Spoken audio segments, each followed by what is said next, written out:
ইসরায়েলের সঙ্গে চলমান উত্তেজনার মধ্যে এবার পশ্চিমাদের আরেক শত্রু রাশিয়ার সঙ্গে জোট বেঁধেছে ইরান। সামরিক এবং প্রযুক্তিগত সহায়তা উন্নয়নে মস্কো তেহরান কাজ করছে বলে জানা গেছে। ইরান ইসরায়েল সংঘাতের জেরে গোটা মধ্যপ্রাচ্য জুড়ে তুঙ্গে উত্তেজনার পারদ। পাল্টাপাল্টে হামলায় যে কোনো সময় যুদ্ধের রূপ নিতে পারে বলেও আশঙ্কা তৈরি হয়েছে। এমন পরিস্থিতিতে প্রকৃত অর্থে যদি সংঘাত রণক্ষেত্রে গড়ায়, তবে ইরানকে ইসরায়েলের পাশাপাশি লড়তে হবে যুক্তরাষ্ট্র ও তার পশ্চিমা মিত্রদের বিরুদ্ধে। কেননা ইহুদি রাষ্ট্রটিকে তাদের সর্বাত্মক সমর্থন দেওয়ার বিষয়টি অনেকটা দিনের আলোর মতো পরিষ্কার। এমন পরিস্থিতিতে নিজেদের অবস্থান আরও শক্তিশালী করে মাঠে নামছে ইরান।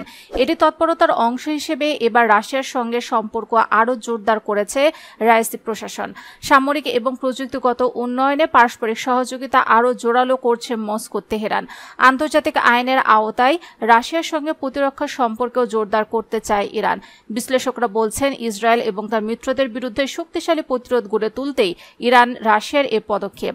এমনকি আসন্ন দিনে পশ্চিমা বিরোধী অন্য দেশগুলো সামরিক সম্পর্ক উন্নয়নে আরও তৎপর হতে পারে বলেও মনে করছেন তারা। যদিও এমন জল্পনা কল্পনা অস্বীকার করেছে তেহরান। দাবি তৃতীয় কোনো পক্ষের বিরুদ্ধে বা আঞ্চলিক সংঘাতের বিরুদ্ধে কাজ করবে না এই মিত্ররা, বরং আঞ্চলিক নিরাপত্তা ও স্থিতিশীলতা নিশ্চিতই তাদের মূল লক্ষ্য।